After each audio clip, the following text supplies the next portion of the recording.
आचार्यपवनोऽस्माकम् आचार्याणी च भारती देवो नारायणश्रीशः देवी मंगलदेवता योऽन्तःप्रविश्य मम वाच्यमिमां प्रसुप्तां सञ्जीवयत्यखिल शक्तिधरस्वधाम्ना अन्यांश्च हस्तचरण श्रवणत्वगादि प्राणन्नमो भगवते पुरुषाय तुभ्यं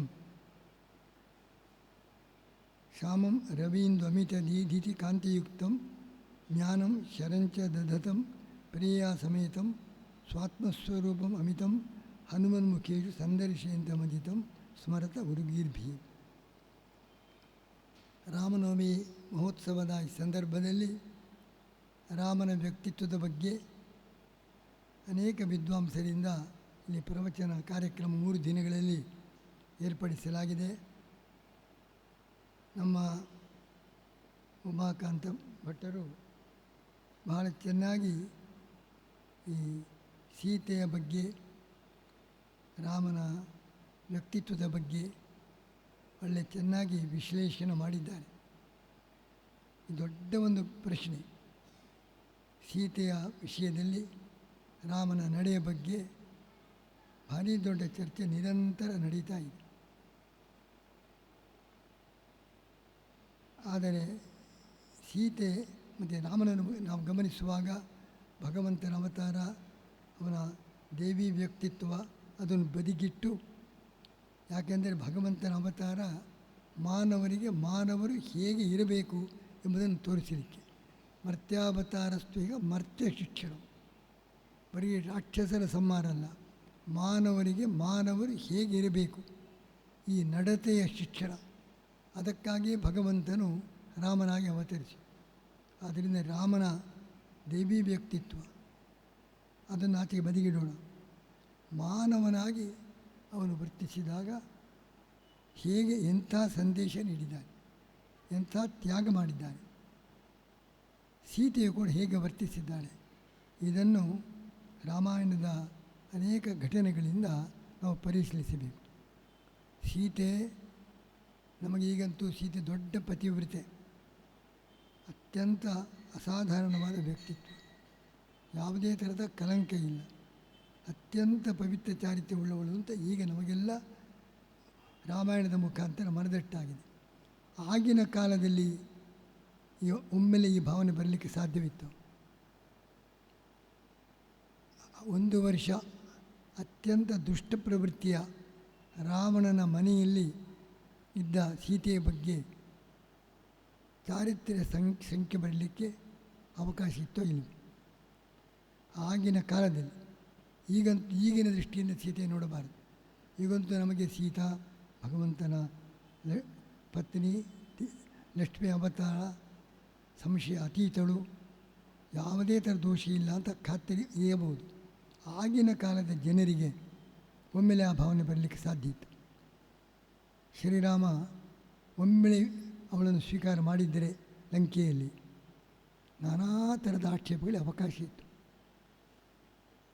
ಅಷ್ಟು ಅಗ್ನಿ ಪರೀಕ್ಷೆ ಮಾಡಿ ಸ್ವೀಕಾರ ಮಾಡಿದರೂ ರಾಮನು ಪಟ್ಟಾಭಿಷಿಕ್ತನಾದ ಮೇಲೆ ಒಬ್ಬ ಅಗಸನಲ್ಲ. ರಾಮಾಯಣವನ್ನು ಗಮನಿಸಿದಾಗ ರಾಮನು ಆ ಪ್ರತಿನಿಧಿಯನ್ನು ಕಳಿಸಿದ. ಜನ ನನ್ನ ಬಗ್ಗೆ ಏನು ಹೇಳ್ತಾ ಇದ್ದಾರೆ. ಪ್ರತಿನಿಧಿ ಬಂದು ರಾಮನಲ್ಲಿ ತಿಳಿಸ್ತಾನೆ, ರಾಮರಾಜ್ಯದ ಬಗ್ಗೆ ಎಲ್ಲ ಕಡೆ ಹೊಗಳಿಕೆಯ ಮಾತು, ಎಲ್ಲರೂ ಪ್ರಶಂಸೆ ಮಾಡ್ತಾ ಇದ್ದಾರೆ. ಅದರ ಒಂದು ಮಾತು ಮಾತ್ರ ಬಹಳ ಸಂಕೋಚಪಟ್ಟು ಹೇಳ್ತಾ ಇದ್ದೇನೆ, ಮನೆಗಳಲ್ಲಿ ಸೀತೆಯ ಚಾರಿತ್ರ್ಯದ ಬಗ್ಗೆ, ಅವಳನ್ನು ರಾಮನು ಹೇಗೆ ಸ್ವೀಕಾರ ಮಾಡಿದ, ಇದರ ಬಗ್ಗೆ ಭಾರೀ ಚರ್ಚೆ ನಡೀತಾ ಇದೆ. 4 ಜನ ಎಲ್ಲಿ ಸೇರ್ತಾರೆ ಅಲ್ಲಿ ಇದೇ ಚರ್ಚೆ. ಅದು ಜನರು ನೀರು ಕುಡಿಯುವ ಜಾಗ ಇರಬಹುದು, ಉದ್ಯಾನಗಳಿರಬಹುದು, ಬೀದಿಗಳಿರಬಹುದು, ಎಲ್ಲ ಕಡೆಯಲ್ಲಿಯೂ ಕೂಡ ಇದೇ ಚರ್ಚೆ. ರಾಮನು ಇಂಥ ಆದರ್ಶ ಪುರುಷ, ಜಗತ್ತಿಗೆ ಉತ್ತಮ ಮಾದರಿ ತೋರಿಸಿದವನು, ಈ ರೀತಿ ಸೀತೆಯನ್ನು ಸ್ವೀಕಾರ ಮಾಡೋದು ಸರಿ. ಇಡೀ ಪ್ರಜೆಗಳಲ್ಲಿ ಒಬ್ಬೊಬ್ಬರಲ್ಲ, ಒಬ್ಬ ಅಗಸಲ್ಲ, ಮನೆಗಳಲ್ಲಿ ಶ್ರೀರಾಮನ ಬಗ್ಗೆ ಆರೋಪ ರಾಮಾಯಣದಲ್ಲೇ ವರ್ಣನೆ ಇದೆ. ಈ ರೀತಿ ಅದೊಂದು ವಿಷಯದಲ್ಲಿ ಮಾತ್ರ ಎಲ್ಲ ಕಡೆ ಜನರು ಇದೇ ಮಾತು ಆಡ್ತಾ ಇದ್ದಾರೆ. ಆ ಸಭೆಯಲ್ಲಿ ಬಹಳ ಮಂದಿ ಇದ್ದರು. ರಾಮ ಕೇಳ್ತಾನೆ, ಇವನು ಹೇಳ್ತಾ ಇದ್ದಾನೆ, ಏನು ನಿಮ್ಮ ಅಭಿಪ್ರಾಯ ಏನು? ಇಡೀ ಸಭೆ ಎಲ್ಲರೂ ಕೂಡ ತಲೆ ತಗ್ಗಿಸಿ ಹೌದು ಅಂತ ಹೇಳಿ, ಇಡೀ ಸಭೆಯ ಜನರು, ಆ ಸಭೆಯಲ್ಲಿದ್ದವರೆಲ್ಲರೂ ಕೂಡ ತಲೆ ತಗ್ಗಿಸಿಕೊಂಡು ಅಮಾತ್ಯರು, ಮಂತ್ರಿಗಳು, ಬೇರೆ ಬೇರೆ ಅಧಿಕಾರಿ ವರ್ಗದವರು, ಪ್ರಜಾಪ್ರತಿನಿಧಿಗಳು ಎಲ್ಲರೂ ಕೂಡ ತಲೆ ತಗ್ಗಿಸಿದರು. ಹೌದು. ರಾಮ ಏನು ಮಾಡಬೇಕು ಈ ಸಂದರ್ಭದಲ್ಲಿ ನೀವು ವಿಚಾರಿಸಿ. ಮೊದಲು ಅಗ್ನಿ ಪರೀಕ್ಷೆ ಮಾಡಿದ ಶ್ರೀರಾಮನೇ ಹೇಳ್ತಾನೆ ಸೀತೆಯ ಬಗ್ಗೆ, ನಾನು ಮಾಡಿದ ನಾಟಕ, ಸೀತೆ ಪರಿಶುದ್ಧಳನ್ನು ಗೊತ್ತಿತ್ತು, ಆದರೆ ಒಮ್ಮಿಂದೊಮ್ಮೆ ವಿಚಾರ ಮಾಡಿದ್ದೆ ಸ್ವೀಕಾರ ಮಾಡಿದರೆ ದೊಡ್ಡ ಅಪವಾದ ಬರ್ತಿತ್ತು. ರಾಮನು ಹೇಳುವ ಮಾತು, ಅನನ್ಯ ಹೃದಯಾಂ ಸೀತಾಂ ಮಚ್ಚಿತ್ತ ಪರಿರಕ್ಷಿಣೀಂ ಅಹಮಪ್ಯವಗಚ್ಛಾಮಿ ಮೈಥಿಲೀಂ. ಸೀತೆಯ ಪಾವಿತ್ರ್ಯದ ಬಗ್ಗೆ ನನಗೆ ಎಳ್ಳಷ್ಟು ಸಂಶಯ ಇಲ್ಲ. ರಕ್ಷಿತಾಂ ಸ್ವೇನ ತೇಜಸ, ತನ್ನ ಶಕ್ತಿಯಿಂದ ಅವಳು ರಕ್ಷಣೆ ಪಡೆದವಳು. ರಾಮನನ್ನು ಅವಳ ಮೇಲೆ ಅತಿಕ್ರಮ ಮಾಡಿಸುವ ಧೈರ್ಯ ಅವನಿಗೂ ಇಲ್ಲ, ಅಷ್ಟು ಅವಳ ವ್ಯಕ್ತಿತ್ವ ಇದೆ. ಆದರೆ ಪ್ರತ್ಯಯಾರ್ಥಂತು ಲೋಕಾನಾಂ ತ್ರಯಾಣಂ, ನಾನು ಜನರಿಗೆ ನನ್ನ ಮೇಲೆ ಯಾವುದೇ ಆರೋಪ ಮಾಡಬಾರ್ದು, ಸಂಶಯ ಬರಬಾರ್ದು. ಅದಕ್ಕೋಸ್ಕರ ನಾನು ನಾಟಕ ಆಡಿದ್ದು ಹೊರತು ನಿಜವಾಗಿ ಸೀತೆಯ ಬಗ್ಗೆ ಅಷ್ಟು ಕಠೋರತೆಯಿಂದ ನಾನು ವರ್ತಿಸಿಲ್ಲ. ಒಮ್ಮೆಲೆ ರಾಮ ಸ್ವೀಕಾರ ಮಾಡಿದ ಎಂಬುದಾಗಿ ನಾಳೆ ಇಡೀ ಜನ ಆಕ್ಷೇಪಿಸಬಹುದು. ಅದಕ್ಕಾಗಿ ಜನರಿಗೆ ವಿಶ್ವಾಸ ಬರಲಿ ಎಂಬುದಕ್ಕೋಸ್ಕರ ನಾನು ಬರೀ ನಾಟಕ ಆಡಿದ್ದು. ಸೀತೆ ನಿರ್ದೋಷದ ಗೊತ್ತೇ ಇತ್ತು. ಈ ಅಗ್ನಿ ಪರೀಕ್ಷೆ ಅಲ್ಲಿ ಆಗ ಎಲ್ಲರೂ ಕೂಡ ದೇವತೆಗಳಿರಲಿ, ಅಲ್ಲಿ ರಾಕ್ಷಸಿಯರು, ಸೀತೆಯ ರಕ್ಷಣೆ ಮಾಡಿದ ಸೀತೆಯನ್ನು ಪ್ರತ್ಯಕ್ಷವಾಗಿ ನೋಡಿದವರು, ಹನುಮಂತ ಸಾಕ್ಷಿ ಅಲ್ಲೇ ಇದ್ದವ, ಎಲ್ಲರೂ ಕೂಡ ಸ್ಪಷ್ಟಪಡಿಸಿದರು. ಆ ಎಲ್ಲರ ಸೀತೆಯ ವರ್ತನೆ ಹೇಗಿತ್ತು ಎಂಬುದಕ್ಕೂ ರಾಕ್ಷಸಿಯರೇ ಸಾಕ್ಷಿಯಾಗಿದ್ದು. ಅಶೋಕವನವನ್ನು ರಕ್ಷಣೆ ಮಾಡಿದ ರಾಕ್ಷಸಿ, ಸರಮೆ, ಹನುಮಂತ ಎಲ್ಲರೂ ಸಾಕ್ಷಿಗಳು. ಅದರಿಂದ ಆ ಸಭೆಯಲ್ಲಿ ಅಗ್ನಿ ಪರೀಕ್ಷೆಗೆ ಕರೆ ಕೊಟ್ಟದ್ದು ಹೌದು. ಅಗ್ನಿ ಪರೀಕ್ಷೆ ಆಗಲಿಲ್ಲ. ಅಗ್ನಿ ಪರೀಕ್ಷೆಯಲ್ಲಿ ಎಲ್ಲರೂ ಕೂಡ ಒಪ್ಪಿದರು, ಸೀತೆಯನ್ನು ಸ್ವೀಕಾರ ಮಾಡಬಹುದು, ದೋಷ ಇಲ್ಲವೇ ಇಲ್ಲ ಅಂತ. ಅಲ್ಲಿ ಬಂದ ಗುಪ್ತಚಾರನಿಗೆ ಬಂದ ಹನುಮಂತ, ಸೀತೆಯ ರಕ್ಷಣೆಗಿದ್ದ ಎಲ್ಲ ರಾಕ್ಷಸಿಯರು, ಸೀತೆಯ ಬಗ್ಗೆ ಎಲ್ಲರೂ ಸಾಕ್ಷಿ ಹೇಳುವವರು ಸಾಕಷ್ಟು ಮಂದಿ ಇದ್ದರು. ದೇವತೆಗಳು ಬಂದರು, ಅವರೆಲ್ಲ ಸಮರ್ಥನೆ ಮಾಡಿದರು, ಆ ಮಾತು ಬಿಡೋಣ. ಅಲ್ಲಿಯ ಜನರೇ, ರಾಕ್ಷಸಿಯರೇ ಸೀತೆಯ ಬಗ್ಗೆ ಅಷ್ಟು ಸ್ಪಷ್ಟ ಸಾಕ್ಷ್ಯ ಕೊಟ್ಟ ಮೇಲೆ ರಾಮ ಸ್ವೀಕಾರ ಮಾಡಿ. ಇದೇ ಅಗ್ನಿ ಪರೀಕ್ಷೆ. ಇಲ್ಲಿ ಇಷ್ಟು ಮಾಡಿದರೂ ಕೂಡ ಅಯೋಧ್ಯೆಯಲ್ಲಿ ಪುನಃ ಗದ್ದಲ, ಮನೆಗಳಲ್ಲಿ ಆಕ್ಷೇಪ. ಈ ಸಂದರ್ಭದಲ್ಲಿ ಒಬ್ಬ ರಾಜನಾಗಿ ರಾಮ ಹೇಗೆ ವರ್ತಿಸಬೇಕು? ಅವನು ಬಹುಭೂತಿ ಹೇಳ್ತಾ ಇದ್ದಾನೆ, ಸ್ನೇಹ, ದಯೆ, ದಾಕ್ಷಿಣ್ಯ ಇದೀವಾ ಜಾನಕಿಮಪಿ, ಸೀತೆ ಇರಲಿ ಆರಾಧನಾಯ ಲೋಕಸ್ಯ ತಕ್ಷತೋ ನಾಸ್ತಿ ಮೇವಿತ. ಜನರ ಆರಾಧನೆಗೋಸ್ಕರ, ನಮ್ಮ ಪ್ರಜೆಗಳ ತೃಪ್ತಿಗೋಸ್ಕರ, ಅವರ ಸಮಾಧಾನಕ್ಕೋಸ್ಕರ ದಾಕ್ಷಿಣ್ಯ ಬಿಟ್ಟೇನು, ಸ್ನೇಹ ಬಿಟ್ಟೇನು, ನನ್ನ ವೈಯಕ್ತಿಕ ಗುಣಗಳನ್ನು ಅಲಕ್ಷಿಸಿ ಜನತೆ ಆರಾಧನೆಗೆ ಸೀತೆಯನ್ನು ಕೂಡ ಬಿಡಲಿಕ್ಕೆ ನಾನು ಸಿದ್ಧ. ಇಂಥ ಪ್ರಜಾಪ್ರಭುತ್ವದ ಆದರ್ಶ ರಾಜನ ಉತ್ತಮ ಆದರ್ಶವನ್ನು ರಾಮ ತೋರಿಸಿದ. ಈ ಸಂದರ್ಭದಲ್ಲಿ ಏನು ಮಾಡಬೇಕು? ಇಡೀ ಪ್ರಜೆಗಳು ಒಳಗೆ ಹೊರಗೆ ಎಲ್ಲರೂ ವಿರೋಧ ಮಾಡಿರುವಾಗ ತನ್ನ ವೈಯಕ್ತಿಕವಾಗಿ ಸೀತೆ ಮೇಲೆ ವಿಶ್ವಾಸ ಏನಬಹುದು ವರ್ತಿಸಿದರೆ ಅದೇನಾಗ್ತಿತ್ತು? ರಾಮ ತನ್ನ ವೈಯಕ್ತಿಕ ಒಂದು ಪ್ರೇಮಕ್ಕೋಸ್ಕರ, ಕೆಲವರು ಹೇಳ್ತಾ ಇದ್ದರು, ರಾಮ ರಾಜ್ಯವನ್ನು ಬಿಟ್ಟು ಅವಳೊತ್ತಿಗೆ ಕಾಡಿಗೆ ಹೋಗಬೇಕು, ತಾನೂ ಕೂಡ ರಾಜ್ಯದ ಅಧಿಕಾರ ಬಿಡಬೇಕಿತ್ತು. ಒಬ್ಬ ರಾಜನಾಗಿ ಪ್ರಜೆಗಳ ಬಗ್ಗೆ ತಮ್ಮ ಕರ್ತವ್ಯ ಬಿಟ್ಟು ಎಡ್ವರ್ಡ್ ಅರಸ, ಇಂಗ್ಲೆಂಡಿನ ಅರಸ, ಅವನ ರಾಜ್ಯವನ್ನೇ ಬಿಟ್ಟ. ಒಬ್ಬಳನ್ನು ಮದುವೆ ಆಗಬೇಕು ಎಂಬುದಕ್ಕೋಸ್ಕರ ಈ ಬ್ರಿಟಿಷ್ ರಾಜ್ಯದಲ್ಲಿ ಎಡ್ವರ್ಡ್ ರಾಜ ಅವನನ್ನು ದೊಡ್ಡ ಪ್ರೇಮ ನಾಯಕ ಅಂತ ವರ್ಣಿಸ್ತಾ ಇದ್ದಾರೆ. ಅವನು ತನ್ನ ಅಧಿಕಾರವನ್ನು ಬಿಟ್ಟ, ಎಲ್ಲ ಪ್ರಜೆಗಳ ವಿರೋಧ, ತನ್ನ ಅಧಿಕಾರ ಬಿಟ್ಟು ಅವಳ ಜೊತೆಗೆ ಬೇರೆ ಕಡೆಯಲ್ಲಿ ವಾಸ ಮಾಡ್ತಾ ಇದ್ದ. ಒಬ್ಬ ರಾಜನಾಗಿ ಪ್ರಜೆಗಳ ದೊಡ್ಡ ಹೊಣೆಗಾರಿಕೆ ವಹಿಸಿಕೊಂಡ ಶ್ರೀರಾಮನು ಪ್ರಜೆಗಳ ಮಾತನ್ನು ಧಿಕ್ಕರಿಸಿ ಅಥವಾ ರಾಜ್ಯವನ್ನೇ ಬಿಟ್ಟು ತನ್ನ ವೈಯಕ್ತಿಕವಾದ ರೀತಿಯಿಂದ ಕುಟುಂಬ ಜೀವನ ನಡೆಸಬೇಕೇ ಅಥವಾ ಪ್ರಜೆಗಳಿಗೋಸ್ಕರ ತನ್ನ ಕರ್ತವ್ಯವನ್ನು ಬಿಡದೆ ರಾಜನಾಗಿ ಮಾಡಬೇಕಾದ ಕರ್ತವ್ಯ, ಇಡೀ ದೇಶಕ್ಕೆ, ಇಡೀ ಜಗತ್ತಿಗೆ, ಮಾನವ ಕುಲಕ್ಕೆ ಮಾಡಬೇಕಾದ ಕರ್ತವ್ಯ ಬಿಟ್ಟು ತನ್ನ ವೈಯಕ್ತಿಕ ಕೌಟುಂಬಿಕ ಜೀವನಕ್ಕೆ ಮಹತ್ವ ಕೊಟ್ಟು ಇರಬೇಕೇ ಅಥವಾ ಪ್ರಜೆಗಳ ಮಾತನ್ನು ಧಿಕ್ಕರಿಸಬೇಕೆ? ಎರಡನ್ನೂ ಮಾಡಲಿಲ್ಲ. ಪ್ರಜೆಗಳ ಮಾತನ್ನು ಧಿಕ್ಕರಿಸಲಿಲ್ಲ, ತನ್ನ ಕರ್ತವ್ಯವನ್ನು ಬಿಡಲಿಲ್ಲ. ಸೀತೆಯನ್ನು ಇವರು ಮುಖಾಂತ ಭಟ್ಟು ಹೇಳಿದಂತೆ ಕೆಲವರು ಸೀತೆಯನ್ನು ಬಹಳ ಮೇಲಕ್ಕೆ ಎತ್ತುವ ದೃಷ್ಟಿಯಿಂದ ನಿರ್ಜನವಾದ ಪ್ರದೇಶದಲ್ಲಿ, ಅರಣ್ಯ ಪ್ರದೇಶದಲ್ಲಿ ಸೀತೆಯನ್ನು ಬಿಟ್ಟ. ಎಂಥ ಒಂದು ಅಮಾನವೀಯ ವರ್ತನೆ ಅಂತ ಈ ರೀತಿ ಸೀತೆಯ ಮಹತ್ವವನ್ನು ಎತ್ತರಿಸಲು ರಾಮನನ್ನು ಆ ರೀತಿ ಆರೋಪಿಸಿ ಅವನು ಬಹಳ ಕಠೋರವಾಗಿ ವರ್ತಿಸಿದ. ಹಾಗೆ ಮಾಡಲೇ ಇಲ್ಲ.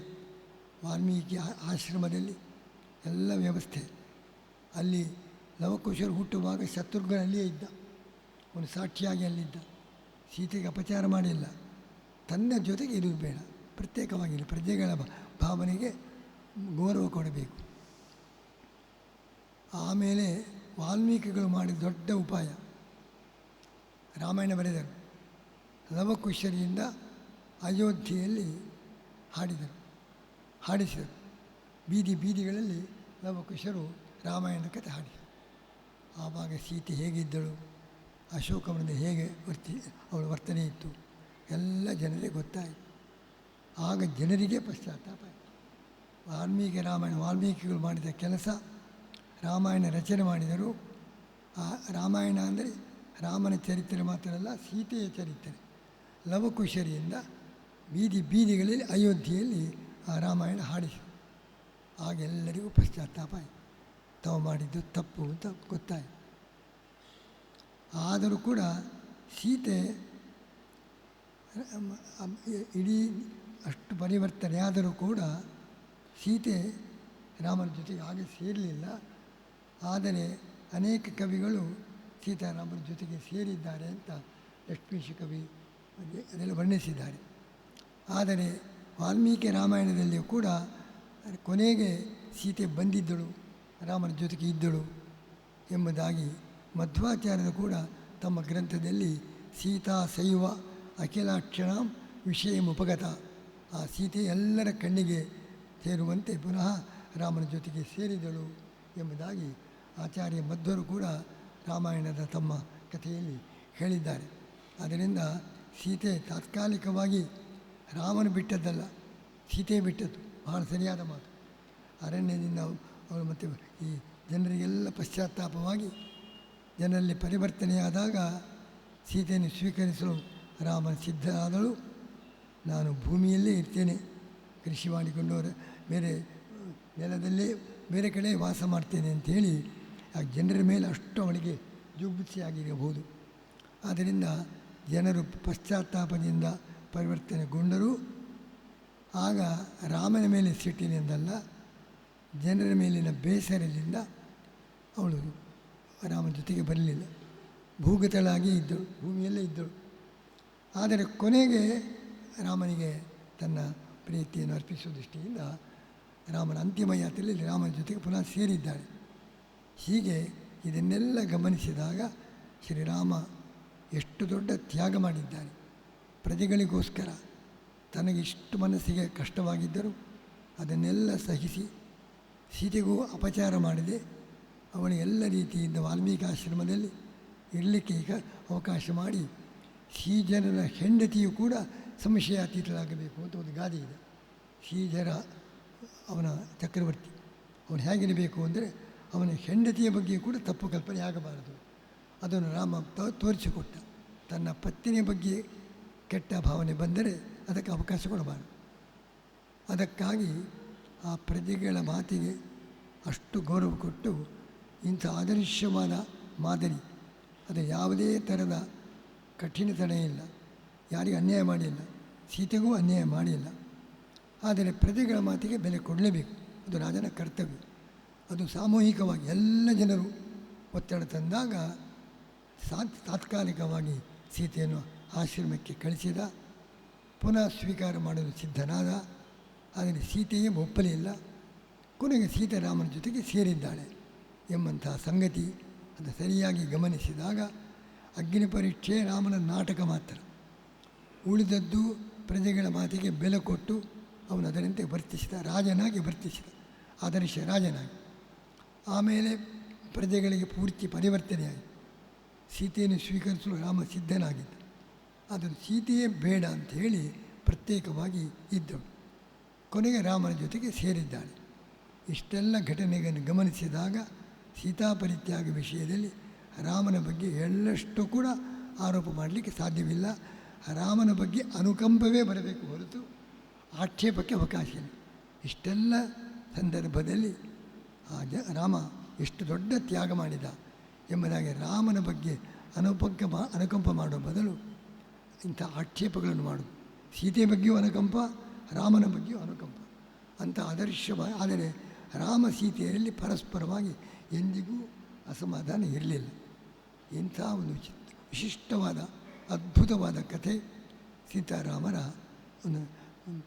ಒಂದು ಸಂಬಂಧ, ಅವರ ಸಂಬಂಧದ ಕಥೆ ಅತ್ಯಂತ ಅದ್ಭುತ. ಅವರ ಅತ್ಯಂತ ಪ್ರೀತಿ ಅದನ್ನು ಉತ್ತರ ರಾಮಚರಿತೆಯಲ್ಲಿ ವರ್ಣಿಸ್ತಾ ಇದ್ದಾನೆ. ಸೀತಾರಾಮರ ದಾಂಪತ್ಯ ಎಷ್ಟು ಅದ್ಭುತವಾಗಿತ್ತು. ಅಂಥ ದಾಂಪತ್ಯ ಜೀವನ. ಇಬ್ಬರು ಕೂಡ ತ್ಯಾಗಕ್ಕೆ ಸಿದ್ಧರು. ಸೀತೆ ರಾಮ ಇಬ್ಬರು ಕೂಡ ತ್ಯಾಗಕ್ಕೆ ಸಿದ್ಧರಾದ. ಇದು ಇತಿಹಾಸದಲ್ಲಿ ಕಾಣಲಿಕ್ಕೆ ಸಾಧ್ಯವಿಲ್ಲ. ಇಷ್ಟು ಅಮರವಾದ ಪ್ರೇಮ, ಆದರೆ ಇಷ್ಟೆಲ್ಲ ಆರೋಪಗಳು, ಅದನ್ನು ಎದುರಿಸಲು ಇಬ್ಬರು ಮಾಡಿದ ತ್ಯಾಗ, ಇದು ನಮ್ಮ ಇತಿಹಾಸದಲ್ಲಿ ಅತ್ಯಂತ ಅದ್ಭುತವಾದದ್ದು. ಇಂಥ ಒಂದು ಶ್ರೀರಾಮನ ಬಗ್ಗೆ ಯಾವುದೇ ಥರದ ಆರೋಪಕ್ಕೆ ಅವಕಾಶ ಇಲ್ಲ ಎಂಬುದನ್ನು ವಾಲ್ಮೀಕಿ ರಾಮಾಯಣವನ್ನು ಪೂರ್ತಿಯಾಗಿ ಪರಿಶೀಲಿಸಿ ತಮಗೆ ಬೇಕಾದ ಭಾಗ ಮಾತ್ರ ಇಟ್ಟುಕೊಂಡು ಉಳಿದದ್ದನ್ನು ಗಮನಿಸಿ ತಮ್ಮದೇ ಆದ ಕೆಲವು ಕಲ್ಪನೆಗಳನ್ನು ಸೇರಿಸಿ ಸೀತಾರಾಮರ ಬಗ್ಗೆ ಕೆಟ್ಟ ಕಲ್ಪನೆ ಮೂಡುವ ರೀತಿಯ ಪ್ರಯತ್ನವನ್ನು ನಾವು ಸರ್ವದಾ ಖಂಡಿಸಬೇಕು. ಶ್ರೀರಾಮನ ಸೀತೆಯರ ಬಗ್ಗೆ ನಮ್ಮ ವಿಶೇಷ ಅವರು ಆದರ್ಶ ಜೀವನ ಮತ್ತು ಅವರ ಲೋಕೋತ್ತರವಾದ ವ್ಯಕ್ತಿತ್ವ, ಅವರು ಭಗವಂತನಾಗಿಯೂ ಮತ್ತು ಆದರ್ಶ ಮಾನವನಾಗಿಯೂ, ಪುರುಷೋತ್ತಮನಾಗಿಯೂ ಮತ್ತು ಸರ್ವೋತ್ತಮನಾದ ಭಗವಂತನಾಗಿಯೂ ಎರಡೂ ದೃಷ್ಟಿಯಿಂದ ರಾಮನ ಚರಿತ್ರೆಯನ್ನು ಕಂಡಾಗ ನಮಗೆ ಮತ್ತಷ್ಟು ರಾಮನ ಮೇಲೆ ಭಕ್ತಿ ಅಭಿಮಾನ ಬೆಳೀಲಿಕ್ಕೆ ಅವಕಾಶವಾಗಿದೆ ಎಂಬುದಾಗಿ ಹೇಳಿ ನಮ್ಮ ಉಮಾಕಾಂತ ಭಟ್ಟರು ಆಗಮಿಸಿ ಬಹಳ ಚೆನ್ನಾಗಿ ನಿರೂಪಣೆಯನ್ನು ಮಾಡಿ ತಮ್ಮ ಪ್ರವಚನ ನಡೆಸಿದ ಬಗ್ಗೆ ಅವರನ್ನು ಅಭಿನಂದಿಸಿ ಶ್ರೀಕೃಷ್ಣ ಅನುಗ್ರಹವನ್ನು ಕೋರಿ ನನ್ನ ಮಾತನ್ನು ಮುಗಿಸ್ತಾ ಇದ್ದೆ.